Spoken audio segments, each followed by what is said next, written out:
Italian Wine Podcast. Chin Chin with Italian wine people. This podcast has been recorded during Vi.Vite, an event organized by the Alleanza delle Cooperative Italiane, the Alliance of Italian Coops.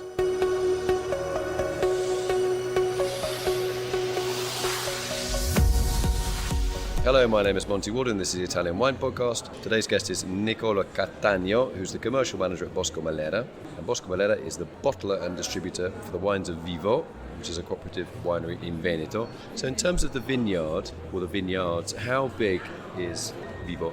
Well, Vi.V.O is quite big because our members, they are 2,000 people, more than 2,000 people. They own more than 4,000 hectares. Okay. So that make us a really important, let's say, company in the wine business. In particular, speaking about the whites for the Italian wine coming from northeast of Italy. Historically, that's particularly interesting. Why? Because this has been the vineyard of La Serenissima, which was the Republic of Venice. So, which is very powerful at one time. Yeah, and but which provinces are we talking about? These 4,000 hectares of vineyards with 2,000 growers. Yes. Which two provinces are we talking about? Speaking about Venezia and Treviso. That's Okay. the two most important provinces where we are located, and where we have our 8 wineries, and which are pretty much close to the wine growers. Okay, so of the 4,000 hectares, your two main grape varieties, I think, are Prosecco, Glera, I should call it now, Yeah. which makes the sparkling wine called Prosecco. I got a black mark there from my handlers at Vinitaly International, and Merlot, is that correct? Merlot? Pinot Grigio. Pinot Grigio. All right, so what are your two, so of the 4,000 hectares, what are your two main grape varieties? It's Prosecco and Pinot Grigio. So Glera and Pinot Grigio, you are right.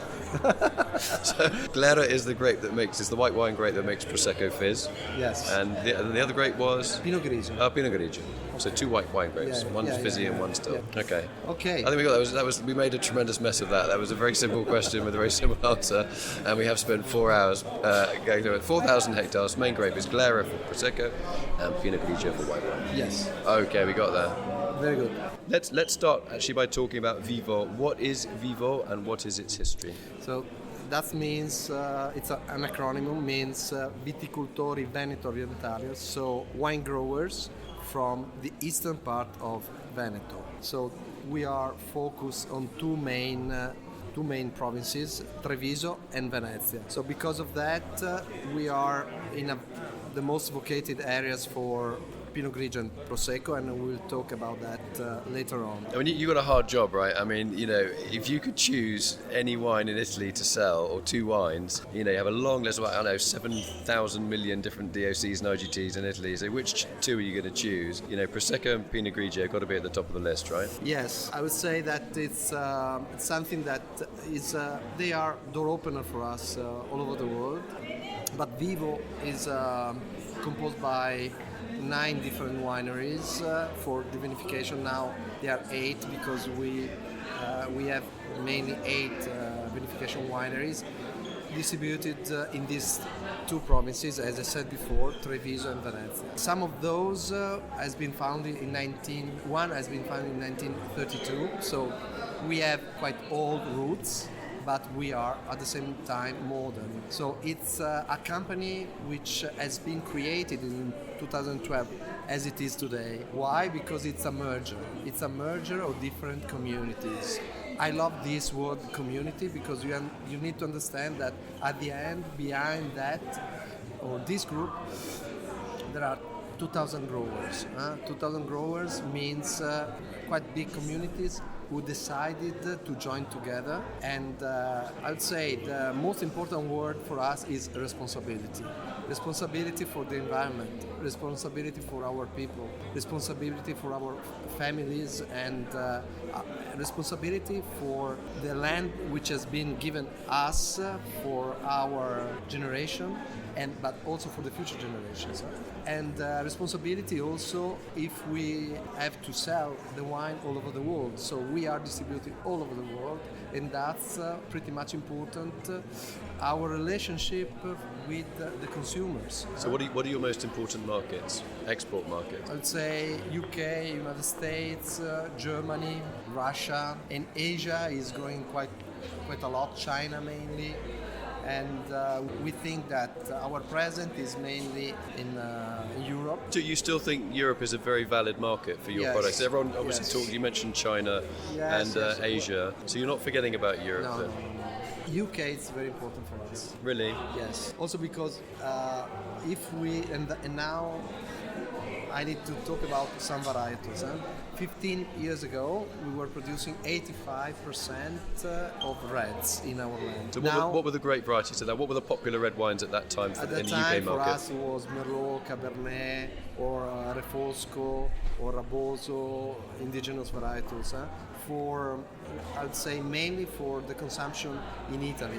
Okay. Then now we are speaking about 75% whites, Pinot Grigio, and I brought here 2 bottles who are my best friends, I would say. So Prosecco and Pinot Grigio, they are pretty much important, and Prosecco is a success which I think unique all over the world. What is incredible of these 2 wines is the simplicity and the fact that you don't need too many words to explain, but They're also easy to pronounce as well. Anybody can say Prosecco. Yeah. You know, if you say, "Could I have a bottle of, I don't know, Lison Pramaggiore or something?" It gets quite complicated. And also, I mean, Prosecco, interesting for socializing with the friends as aperitif. So this is part of our life, is a part of our communities. Is there a big change in terms of, if you do, I'm sure you've done a lot of market research on, say, a Prosecco drinker in what is the difference between a Prosecco drinker in, say, the UK compared to one in Germany, compared to one in, say, Southeast Asia? Well, if we are speaking about Asia are pretty much focused on reds, so it's the completely different product. Then UK, I'd say Prosecco and Pinot Grigio are pretty much interesting for that market. Germany instead, well, there are something in common with UK, for instance, Prosecco, and still Pinot Grigio is pretty much interesting. But we are kind of half German, you know, the Saxon part of the Anglo-Saxon Most probably occasion. there is So something in common, yeah. Some DNA in common, yes. we got a few Viking leftovers as well, and Celts, and Yeah, and but now this year it's particularly important for us because 2017 we have had the first harvest for the Pinot Grigio DOC della Venezia. okay. So what's that? You have to think that worldwide 39% or between 39 according to the different statistics, between 39% and nearly 50% of the Pinot Grigio produced worldwide is Italian Pinot Grigio. Out of that, 85% is delle Venezia. Now we will have a new appellation for delle Venezia. It won't be anymore IGT, Indicazione Geografica Tipica, well, will become DOC. And this is particularly important because the idea is to focus on the origin of this product and to have full control of the production, and that's particularly important. When I was speaking before about the responsibility, this is we have done this because we think that it's important for the consumer to have something really original and to have a full control of all, let's say, the production line, everything. To have So grape growing, harvesting, fermenting, bottling, marketing. Everything in. Do you think it would in one help? bottle. Do you think it would help to put on the label? I mean, we in the wine trade, we all know that Venezia refers to Venice. Yes. Do you think it'd be nicer to call it, you know, white wine from Venice? Would that make your job as a salesperson, a commercial director, even more easy or easier? Well, I don't think it's delle Venezia is already well known. Okay. Yeah, I think it's if I go, for instance, to Canada, I know that the consumer in Canada knows Tuscany and Veneto or Venezia. So that's I don't think it's. We have also, for instance, a sub area, Venezia DOC, where we are, I think, amongst the first producer for sure. But that is something, can I say, more premium products. So it's more a jewel, I would say, something to display to show that we can have even more from the Pinot Grigio. I mean, are you optimistic about the future of cooperatives in general, and particularly the cooperatives in Italy? Because not all of them are as successful as your cooperative has been. I would say I'm pretty much optimistic if the cooperative is focused on the values which are behind the cooperative. The fact of, as in our case, the responsibility has been a key word, and not only for working together, not only for our families, but as I said before, also when we confront ourselves with the products, I mean with the Pinot Grigio in this case. I think that next year's, today's Prosecco is already a great success, but we will have a revamping of the success of Pinot Grigio because the quality would increase in the next years because of the fact of having a better control of what's happening in the production, in the field. So what changes are you making? What to get that extra little bit of quality into the into the wines? Yeah, we into the Pinot reduce, for Grigio. instance, the yield per hectare. So you're lowering the yield. Yeah, and then we have the chance also two things. Mainly, I would focus now is the fact of having reduced the yield per hectares and the fact of having put a banderole on the bottle where it's possible to have the full traceability of that product from the field to the vinification to the bottling, everything, the distribution, everything in one bottle. So if I'm a grape grower and I'm growing Pinot Grigio for you, Yeah. and say I've got 5 hectares of vineyard, and in the old days I used to say produce 15 tons per hectare, and then you come along and say, listen, Monty, you can only grow 12 tons per hectare, please. And I'm like, what are you talking about? I can grow 15.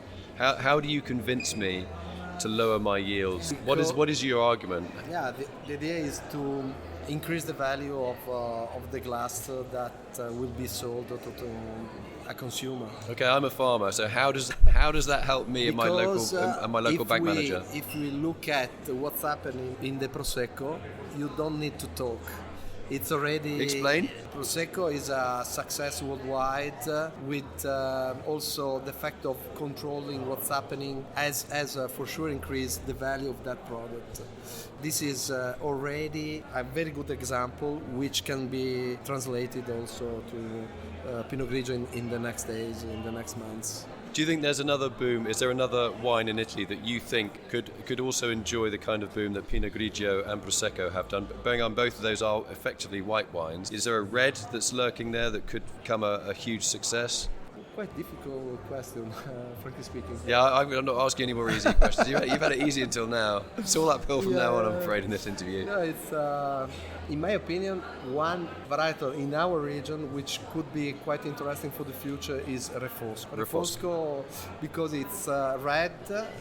So we're not speaking anymore about white wines, but it's very modern because, as I said before, what we have old roots, but we are looking at the market, at our days, what's happening. So, and if I look at that, Refosco can also be aged, can be very fresh at the same time. So Refosco could be something for the future. Okay. In my opinion. Would you change the name of Refosco? Do you think that's an easy name for people to pronounce, or would you have to maybe tweak the name? That's something that, for the time being, I see that pretty much difficult. But it's, I don't know, maybe you know better than I, could be a problem for... No, I'm the world's worst. I know nothing about wine marketing, well documented. But I mean, if you think about... Refosco, we cannot change the name of... Prosecco, Refosco. Yeah. Yes. I don't think it's Am I hard? Was that good? You know, like Prosecco or Refosco? Yeah. You give me a job as a marketing guy? I don't mind cleaning the office floor, 3 days a week, as long as I can get to do a bit of marketing with you. No, I think that's a good idea. I mean, what about the volumes there of Refosco? Have you got enough Refosco to satisfy if there was huge demand? The Venezia area, there is quite a lot. And what is it like as a grape? Is it a high yielder, gives good yields and good quality? Yes, pretty much less than Prosecco and Pinot Grigio, but it's, as I said before, for the consumer, you can also have quite a mature, if you are able to, in a certain area, very good structure. If you're able to age that properly, it's a marvelous wine. At the same time, can be very easy drinking. So,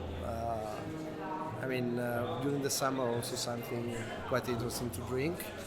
And But your growers that grow Refosco, when they must drink Refosco themselves, do they just drink it as do they see it as an everyday grape, or do they see it as potentially both an everyday grape and also something that you could maybe age in wood and age for 4, 5, 6 years? so normally they don't age that. So if we look at, important wines, it's just a niche in the market. So normally they don't drink aged, but what has been produced in the last harvest.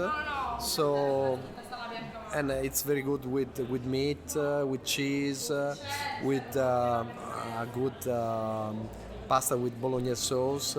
You're smiling. That's clearly a favourite dish in your household. Yeah, have I got that right? Yes, Yeah, there we go. that's right. That's right. Yeah. Okay. All right. Nicola Cattaneo. Yes, I perfect. asked twice. Thanks very much for coming in today and explaining a little bit about what you're doing with Vi.V.O. We wish you every success. Not that you need it, I don't think, with your Pinot Grigio and Prosecco. You're doing very well, and I'm sure things will improve. And I look forward to seeing Refosco, or members of the Refosco grape family, becoming the world's #1 red wine. Maybe. Okay. We'll come back in a couple of years, like when you conquered the German market and a couple in Southeast Asia, and maybe like at least 3 American states. Okay. Yeah, I need to convince some buyers. You'll do it. You're quite a convincing kind of guy. Yeah, you're a good salesman. Really nice to meet Thank you. you. Thanks for coming in. It's been a real pleasure. This episode has been brought to you by Vinitaly 2018, taking place in Verona from April 15th to 18th. Vinitaly is the wine exhibition that helps you discover and get to know Italian wine and features over 4,200 wineries. Follow Italian Wine Podcast on Facebook and Instagram.